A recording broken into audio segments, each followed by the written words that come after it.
दोस्तों, अगर अभी तक आपने इस कहानी का पार्ट 1 नहीं देखा है तो सबसे पहले जाकर आप इस कहानी का पार्ट 1 देखिए।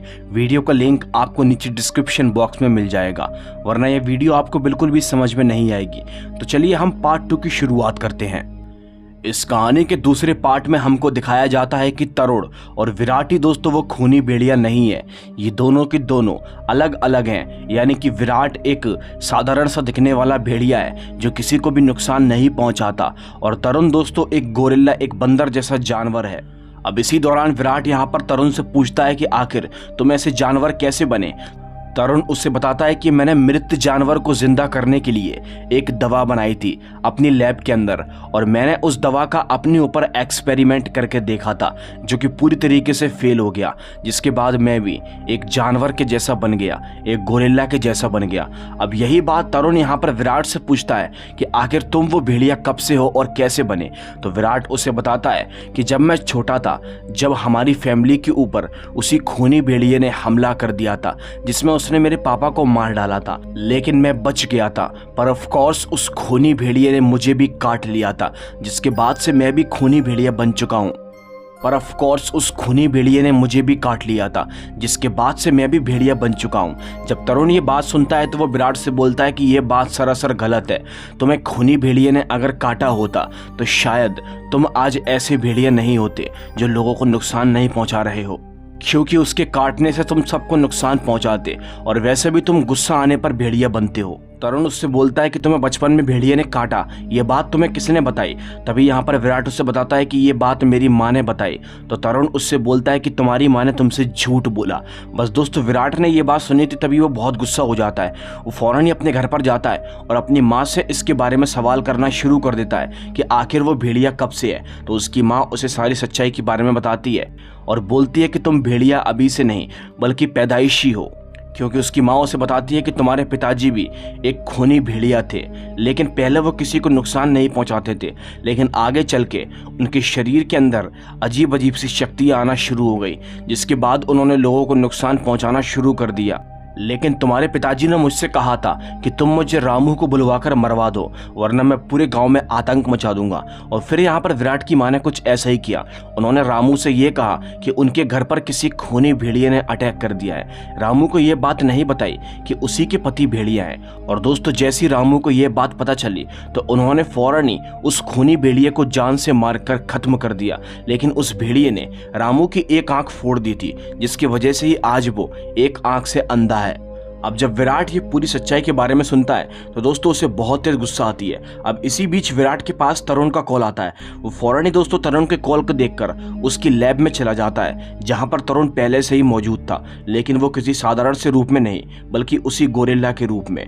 तरुण यहाँ पर विराट को देखकर बहुत ही शौक हो जाता है, बट कुछ ही देर के बाद तरुण वापस से अपने असली रूप के अंदर आ जाता है। अब तरुण और विराट आपस में बातें करते हैं। तरुण उससे बोलता है कि हम उस भेड़िए को ढूंढ रहे हैं और उसे मारना चाह रहे हैं। ये बात वो खूनी भेड़िया अच्छे से जानता है, इसलिए वो हमें रोकने की कोशिश करेगा, हम पर हमला करने की कोशिश करेगा।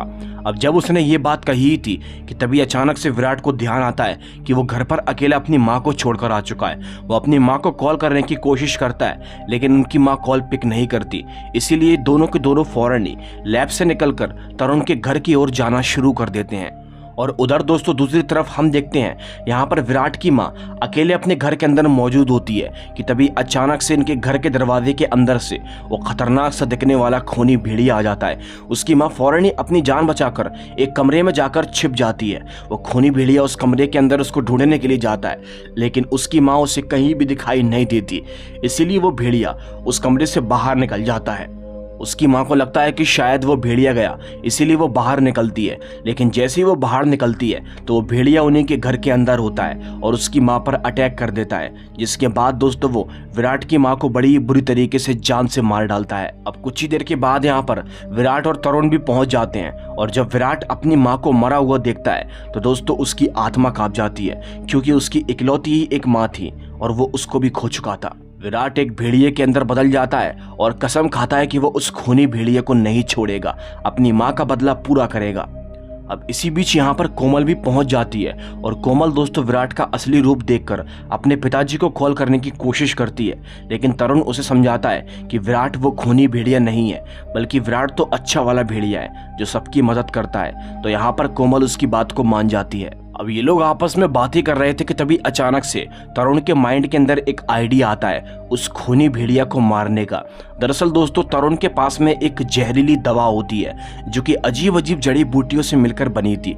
तरुण यहाँ पर उससे बोलता है कि अगर हम इस दवा से उस खूनी भेड़िए के ऊपर वार करें तो शायद वो मर जाएगा। और अभी तीनों के तीनों फौरन ही यहाँ से निकल जाते हैं जंगलों की ओर उस खूनी भेड़िए को ढूंढने। उधर दूसरी तरफ हम देखते हैं रामू दोस्तों अपने सारे साथियों को लेकर यहाँ से फौरन ही जंगल के अंदर चला जाता है। ये लोग यहाँ पर अपने एक साथी जिसका नाम नमेश होता है उसको यहाँ पर पेड़ से बांध देते हैं, जिससे कि भेड़िया इसको देखकर अट्रैक्ट होकर इसके पास आए, जिसके बाद ये लोग उसे मार दें।